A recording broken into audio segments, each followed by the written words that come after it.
Hey everyone, welcome to Catalyst Conversations. I'm your host, Hadriana Leo. And we talk a lot on the show about, those golden handcuffs, that high income that provides us with security, but often lacks purpose. It lacks contentment and often intention. Well, my guest today is an absolute powerhouse who understands that, ladies, you don't need more hustle to break free. You need a better plan. And Lorraine and I are absolutely in sync on that.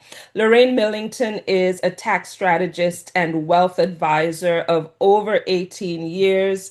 And she has been helping entrepreneurs and corporate professionals move beyond mere compliance to true financial clarity. She is the founder of Melanin Tax Solutions and the Mhm. author of the brand new book, The Money Lab. You got to get your hands on a copy of that.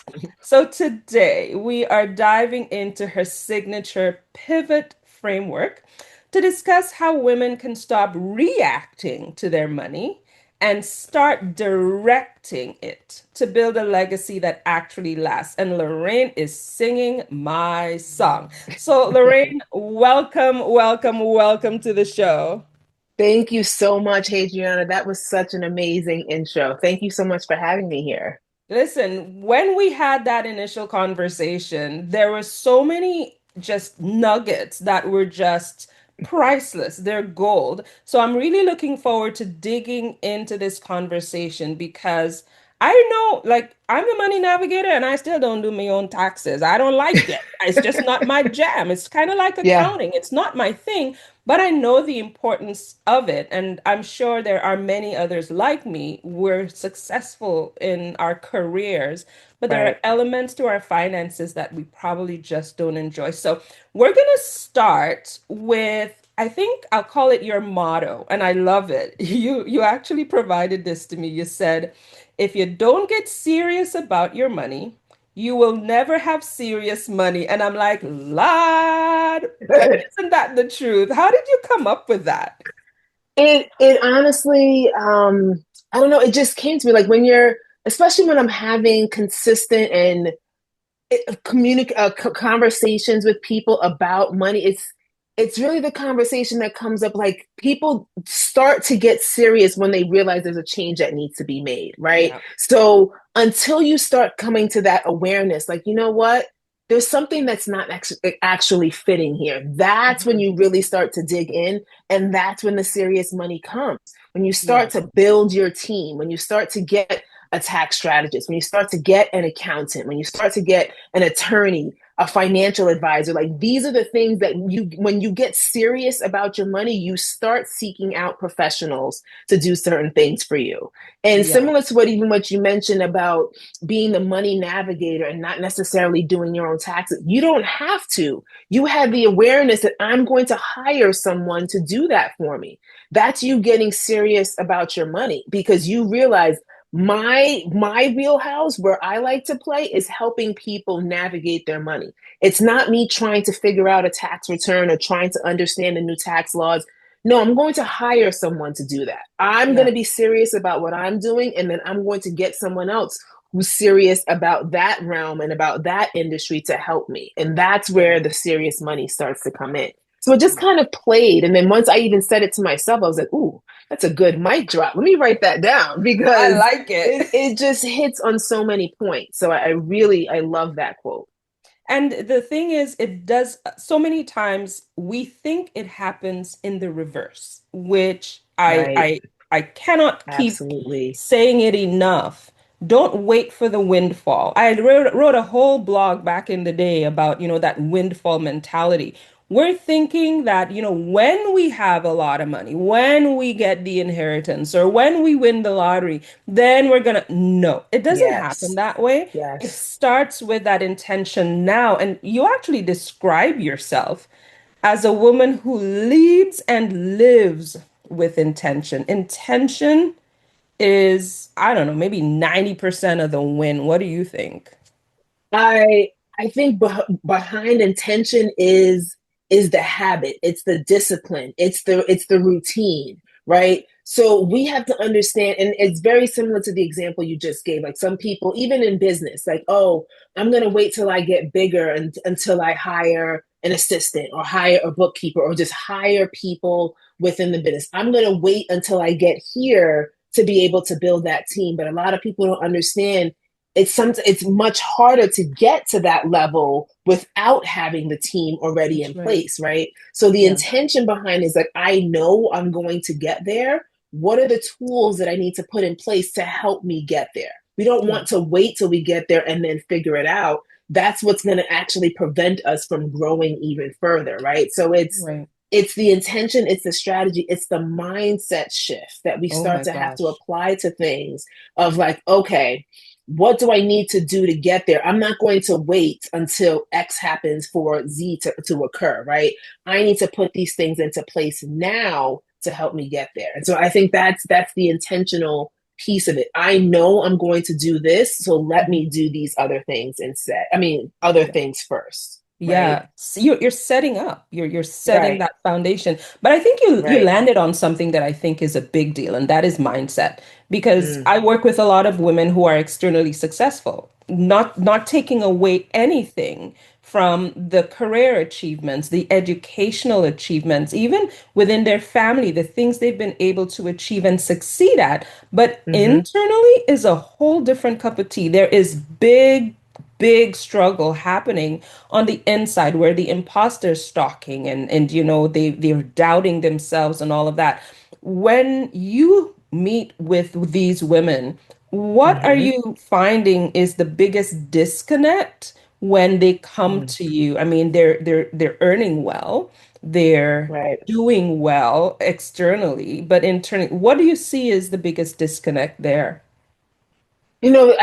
This is something that's been interesting to me that maybe a lot of people don't necessarily understand or are aware of. There is a fear of success, right? Like we often hear the fear of failure, right? But there's often the fear of success, and even in the situations that you just described about women who are successful within their home or even successful within their careers, the thought of being able to transition all of those skills, all of that experience into something that's for them, that's a scary thought. And Yeah. to start to shift to be able to do that is something that a lot of people can't do, right? And so that's really sometimes the disconnect. We're doing, especially with women, right? We're doing a lot for everyone else. We're doing a lot for the home. We're doing a lot if we're working a corporate job for the employer. That's all for someone else. But Yeah. when it starts to become a time where we have to do something for us, oh no, I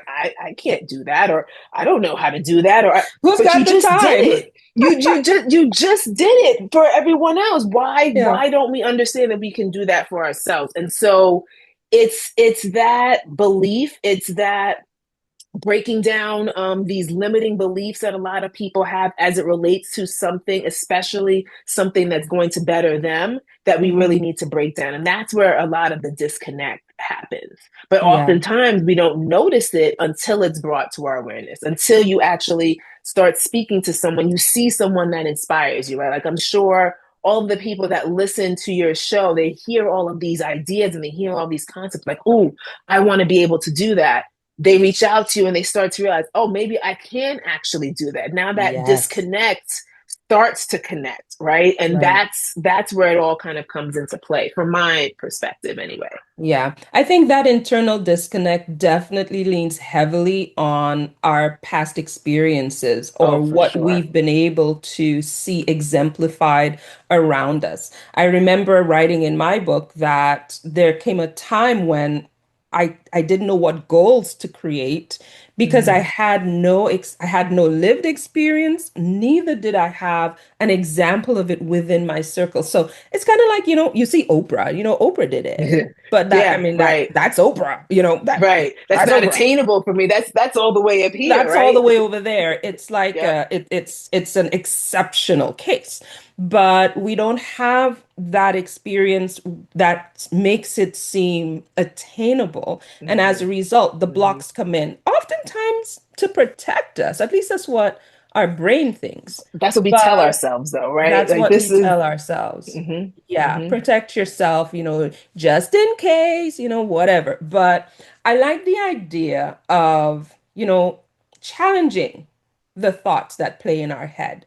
I was working with a client just this past week, and I said to her, you know what?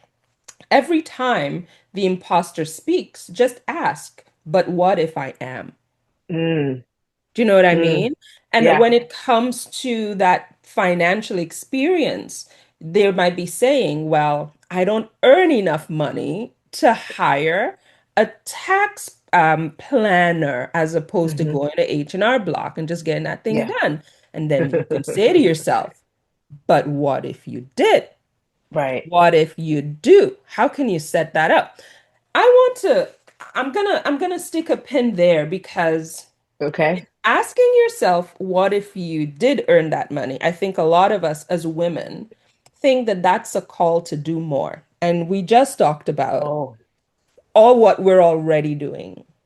right. And as women, we strap on the cape and we're like, I gotta get my family out of this financial situation and I'm gonna do it no matter what it takes. I'm gonna do it even if it kills me. But Right. you offer an alternative. You're saying you don't need more hustle, you need a plan. Tell me more. So you've said so many things that in my mind, I'm like, oh, I wanna dig in. But okay, let's play here for right now in terms of like what that shift looks like, what that pivot looks like, right? And we'll Mhm. probably even touch upon that a little bit more. When we're looking at even just using the example of I don't have the money to hire a tax strategist or a tax planner, right? So then the thought is, well, let me go and pick up another job, or let me go and do this and do that. What if you already analyze what you already have in your ecosystem, right? Like this is part of the strategy. Let's break down what you currently have and what you're looking to do. Because Mhm. sometimes it's just a shifting. Sometimes it's just maybe doing a little bit less here. So you have the money, you have the energy, you have the resources to put it more over here, right? Mhm. But oftentimes, like you said, it's let me add more on versus leveraging or repurposing what's already in the mix. And Mhm. you'll be surprised to see how much you already have that maybe you're not utilizing in the correct way. And that's where a strategy comes in, where it's just like, okay, so this is what you already have on your plate. How about we do this over here and that over there? That's a strategy. We're going to Yeah. be implementing it going forward to see how that plays out, to find you more money or to find you more time or to find you another help resource or whatever that plays out into your situation. But Mhm. that's where we hustle less and work better. So what is that saying? Um we work smarter, not harder, right? Like Yeah. that's generally what the premise is behind looking at maybe a more strategy leveraged approach versus a time for money type of approach, right? Right. That's where the hustle is. Hustling where we're exchanging time for money. We're putting Mhm. more time in thinking that we're going to get more money. And sometimes that can work for a small period of time, right? There's not to say that there won't be a period where you have to do a little bit of hustling, but Yeah. that's not sustainable. We Yeah. can't hustle for the whole time that we're Yeah. an Hustle can't entrepreneur. be the plan. Right. No. Hustle cannot That be the plan. exactly. Yes. Right? Yes. Hustle might be one part of a strategy deployed with that it has to be time bound. You need to be specific about what that hustle should look like because every other job you take increases your tax liability and potentially puts you deeper in a Yes. hole. Yes. Yes.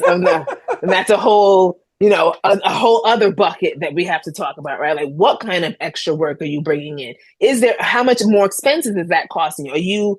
Are you bringing in more of just having to spend more to be able to maintain it, right? So there's a whole nother aspect to even cover there. But in terms of keeping it what we're talking about, right?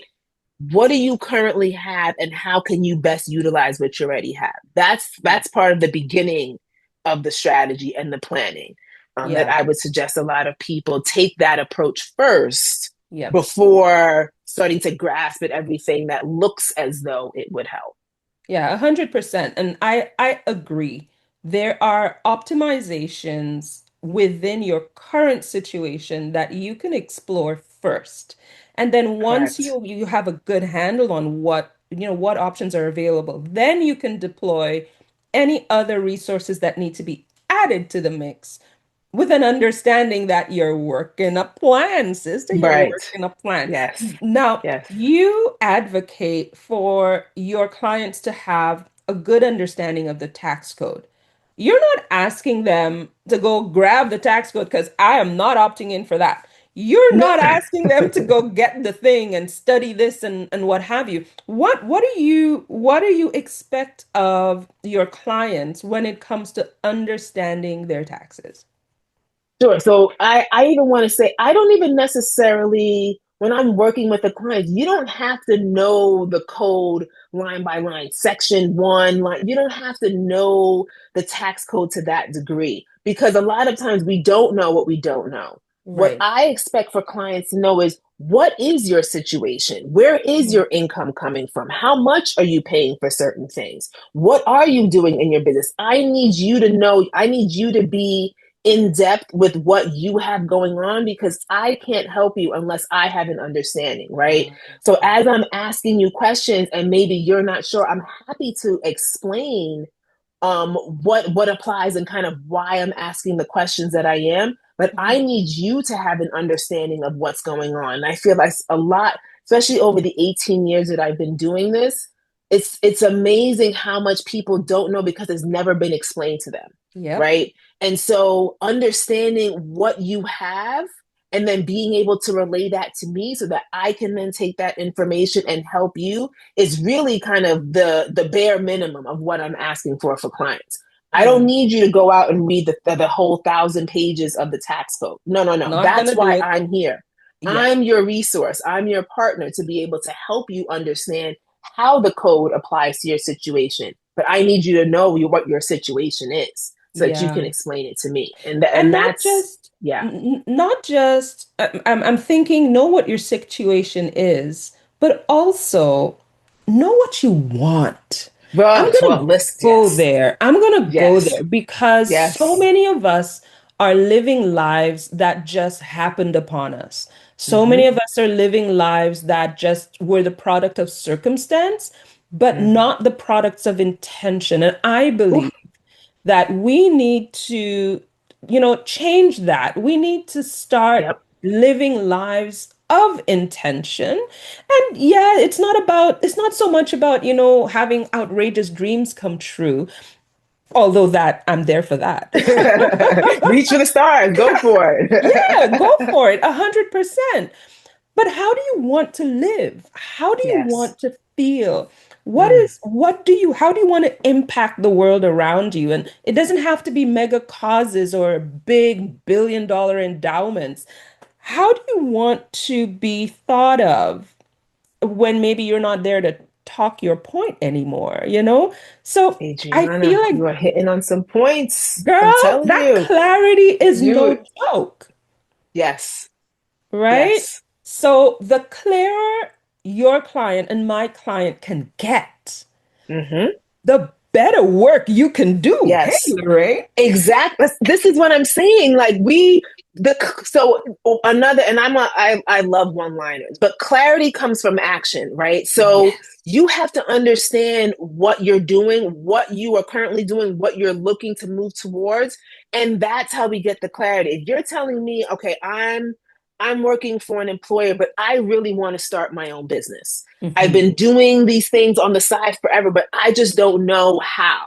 Okay, well, you've already kind of put the pieces in place of doing this, what we call side hustle, right? I know Yeah. we've been saying other things about hustle, but let's just say I have this side business that I've been working.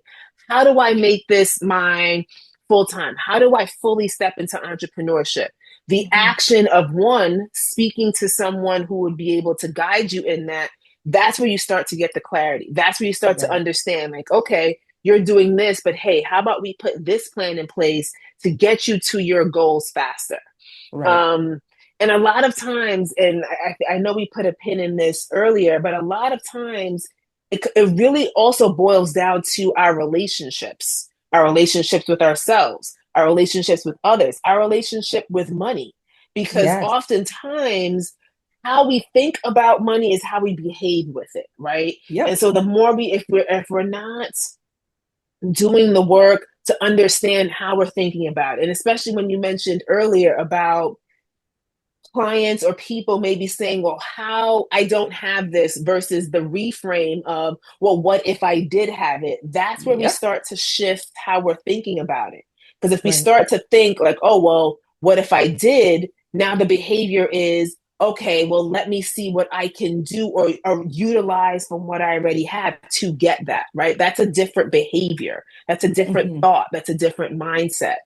So Yeah. anyway, um, I just think it all plays together. Yeah. How you're setting your goals is how you're thinking about your goals. If you aren't thinking about your goals, or maybe if you're only thinking, let me just get through today or tomorrow, which I understand. I mean, we're in a very interesting time. So I Yep. understand that sometimes we just have to set short-term goals, but it's still a goal and it's still Yes. something that you're working towards. So let's just Yeah. even put that into place, Yeah. and then kind of just move forward from there. Yeah. Sometimes the goal is keep your head above water. Right, Right? right, Sometimes that's the right. goal because the external circumstances are such that you have very little room to maneuver. So if the goal is keep your head above water, you manage that, you can check that off. And while you're keeping head above water, your head's on a swivel looking for opportunities, Yep. which I think is a great time for us to talk about that pivot framework because Hmm.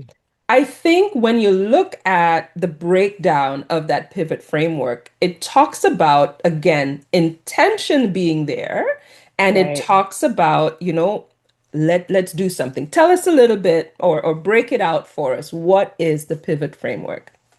So the pivot framework is essentially an acronym that I've come up with help people shift. Because when we're pivoting, we're making a shift. We're making a shift mentally, we're making a Mhm. shift operationally, we're making a shift emotionally, right? And so when we start to become in this shift, we're making a pivot from what we used to do or from what we didn't even know was available to opportunities that are now presenting themselves or opportunities that we Mhm. want to work towards. So Right. pivot stands for plan, invest, value, ownership, and taking control. And each of Mhm. these words play into our overall financial situation, even as our overall situation in general, right? Yeah. We've been talking a lot about planning. So oftentimes when we're planning, we're setting goals, but it's Mhm. also, if I'm relating this to a tax situation, we're also approaching taxes from a planning standpoint, not just something that we're getting done, not just getting the tax return done, but actually planning and putting a plan, putting a strategy in place to best optimize our situation.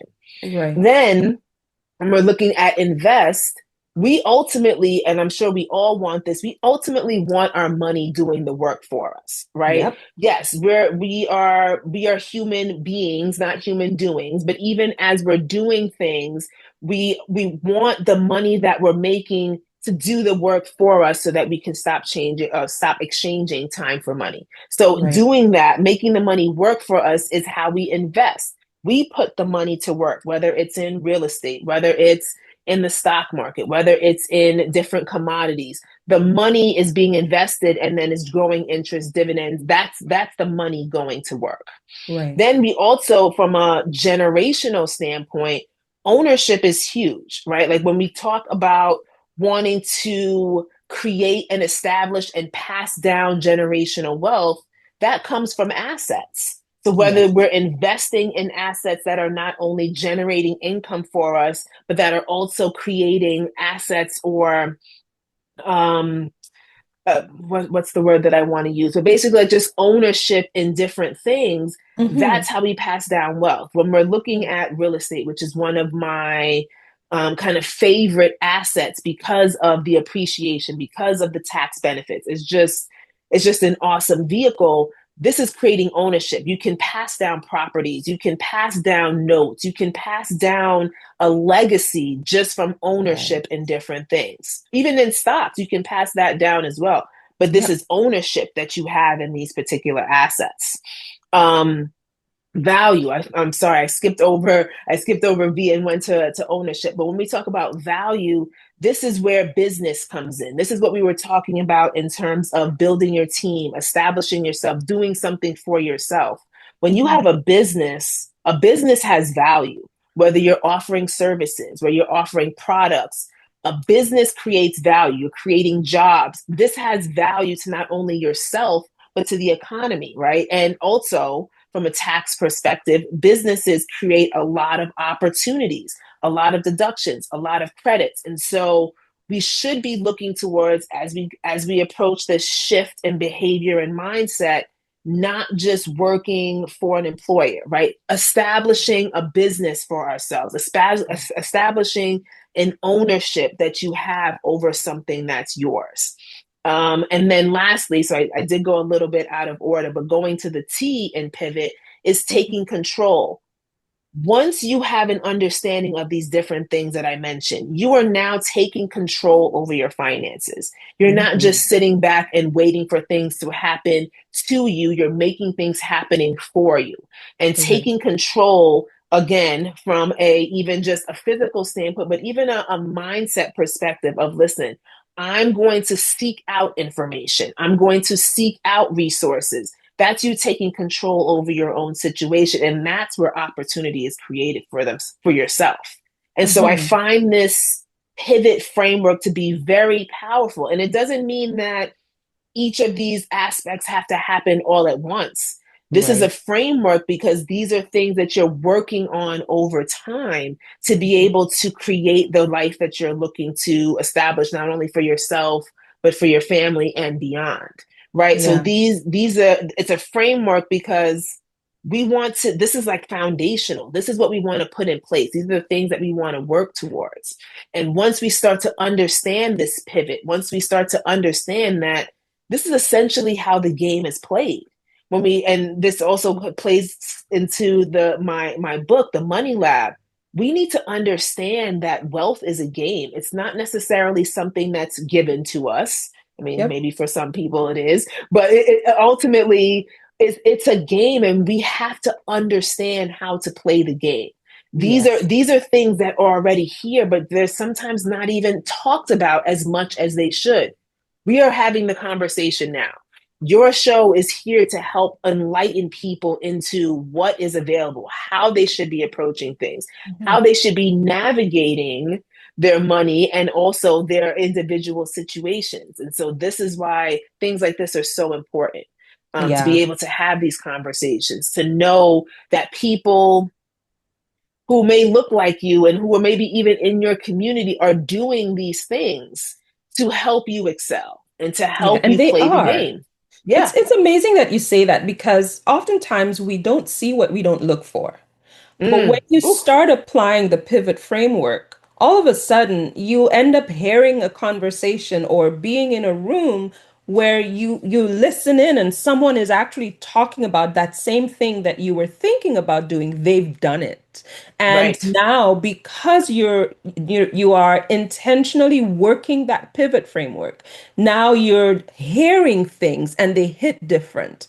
Now you're seeing things and it hits different. Mm, Now your opportunities are not scary anymore because you don't have to do it yourself. You got a right. Lorraine on the side here that can help you manage that, right? right.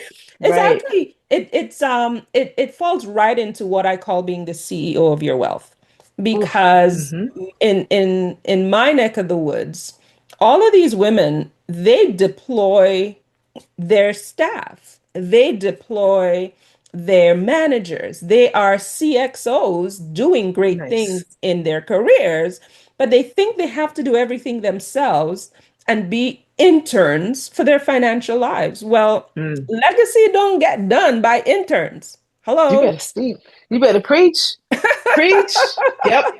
Right? Yep. So it's taking the time to be intentional, to be clear, and to, dare I say, take a chance on that dream.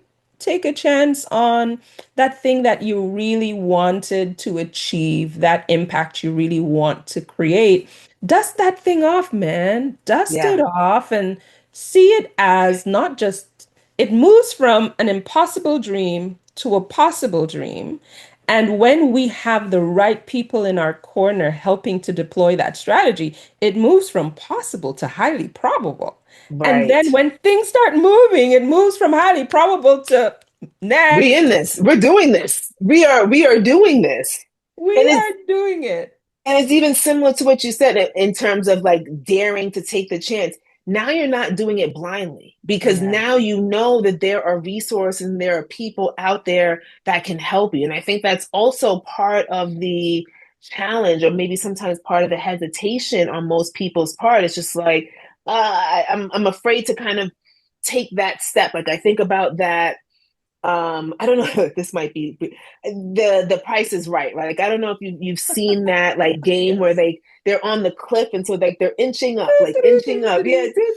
And if you overstep or you make, I think if you make the price too high, then you go over the cliff, right? But it's that same concept that we're talking about. Like people are kind of, this is their goal up here, and they're kind of like inching up Hmm. that cliff, right? And they're afraid that if they maybe push too much or if they go too far that they're going to go over.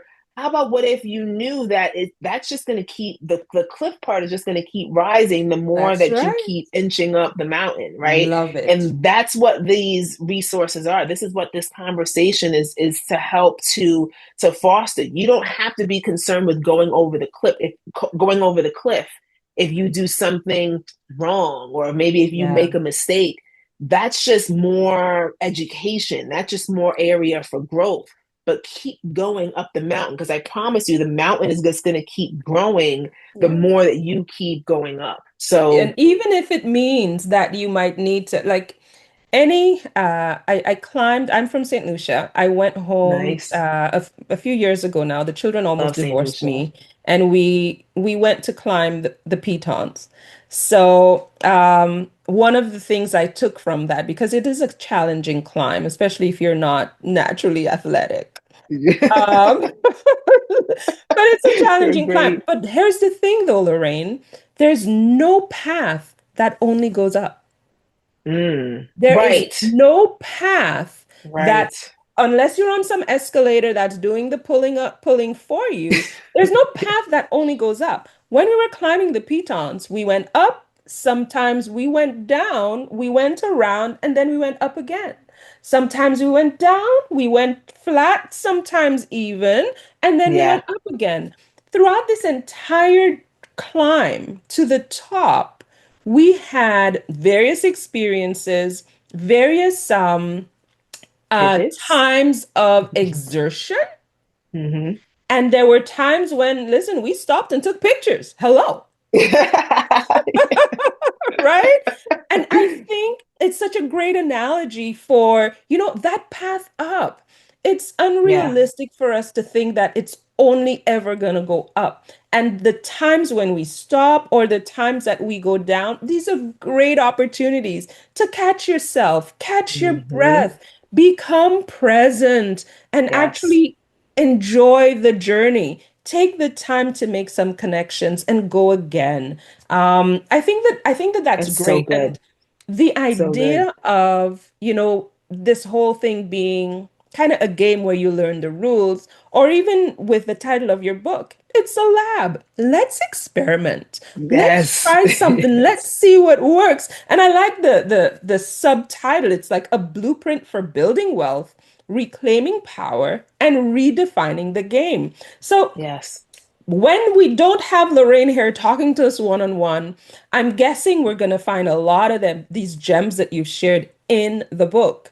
But Absolutely. since we don't have it in our hands now, Mm-hmm. what is one experiment or one shift that you share in the book that you kind of want the listeners to try? Something that they can deploy today, or maybe if not today, this week. Mm-hmm. What would that be? So one of the concepts and one of the things that I mentioned in the book is about a values level system. And when I say values levels, with throughout our lives, we're always going to be in one of the values levels of our consciousness, whether Mhm. it's um, a shift between being dependent on someone, which is typically our parents, right, to now being independent and going on our own and finding our own way. Mhm. Whether it's someone who's kind of used to stability and structure, typically from like a corporate environment where you're told where to be, what to do in terms of work, that sort of thing, to then transitioning or shifting into more entrepreneurship, right? Right. So I bring this up because, and it really also ties into something that we talked about earlier in terms of goals and understanding what you have and where you are. One of the concepts in the book is understanding what values level, where you are in terms of a Mhm. values level. Because once you understand where you are, or maybe now it's becoming into your awareness about some of the behaviors that you've been exhibiting, right? Now you start to shift into, okay, now I know why, even if I've been working a job that I really don't enjoy, but I keep kind of dipping my toe into the entrepreneurial waters, why I can't make that full shift. Right. It's understanding that maybe because of the behaviors, maybe because of the experiences that you've had previously, you're keeping a tighter grip or you're holding on to the stability and the structure and that of what someone is in a certain values level. So I would Mhm. say, as you're listening to us, as you're going through your everyday, really take the time to sit and really evaluate where it is that you are and Mhm. where it is that you're looking to go. Because Right. until that awareness comes about, until you have those conversations of, okay, this is what keeps coming up for me. This is something that I keep wanting to strive towards, but I can't seem to get there, or it's been difficult to get there. Let's talk about what's actually holding you back. Let's talk Right. about what those potential limiting beliefs may be. Let's talk about what it is that is keeps coming up for you, even if it doesn't present itself as what the actual root cause is. Mhm. What is it that we can help to uncover to get you where you are? And Right. so I would say, kind of just summing it up, let's take a pulse of where things are. And I think this is something that people can do starting now, starting, a week from now. As the week goes on, we need to take a pulse on where we are and what we're looking to do, because Right. without that, you can have people telling you all the things in the world, but if it doesn't necessarily apply to you, it won't land.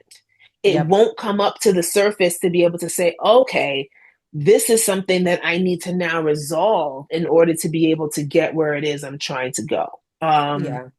And so, yeah, so I'm hoping that that helps someone it's that unconscious voice in the back of our heads that says, oh, do this, do that. And you're like, oh, no, no, no. Start listening to that voice, because Yes. it's trying to put you in a position to be able to get you where you've been looking to go, but maybe not ready to accept yet. Yeah. Yeah. And that awareness allows you to protect your values and Right, approach the same opportunity, but from a different perspective. So you're not right. missing out on opportunities because you're unaware of what on earth is going on in my head. Now that you're aware, you can say, okay, I value stability. So let me Mm, put this or that or the other in place so that I in place. can leverage the opportunity and maintain what you value. 100, Lorraine, we are aligned on so many levels in the I work love that we it. do because I think we realize that it's not just a numbers conversation.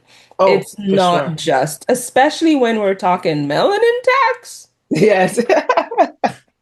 Well, Yes. there There's are so much to uncover there. so many things, generational DNA imprints that's Yes. just messing us up. But I really, really appreciate you taking the time to talk to us today because I think your motto still is resonating in my head. If you don't get serious about money, You'll you'll never have never a single one. have serious money. So thank you so much for sharing that. And yeah, tell us, where are we going to find you in the interwebs? Where Yes. can we find your book? Please and thank you.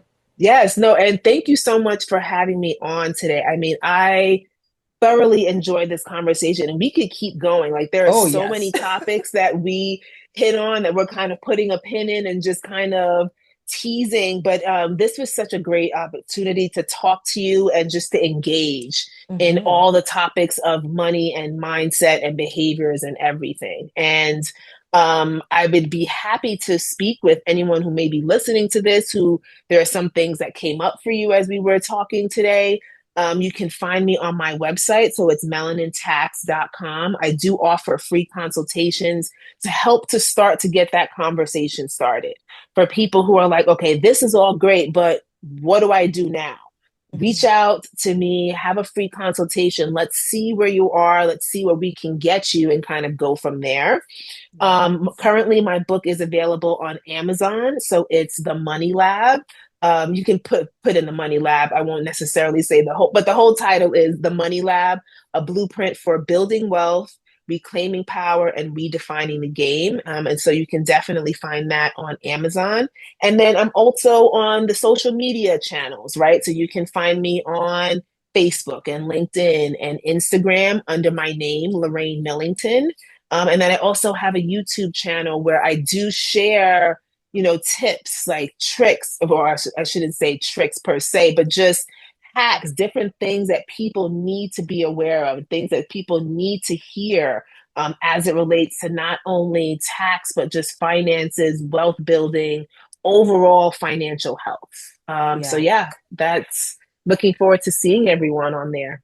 Yeah, 100%. And listeners, if you are ready to stop with the analysis paralysis and actually start directing your wealth with the kind of clarity Lorraine shared, I highly recommend grabbing her book. It's a great place to start, and better still, take her up on that free consultation. I always say to people, it'll be worth the conversation. It's going to Right. cost you a few minutes of time, and it's probably highly probable that it will make you a lot of money down the road. So I'd say that's some really great ROI, let me just tell you.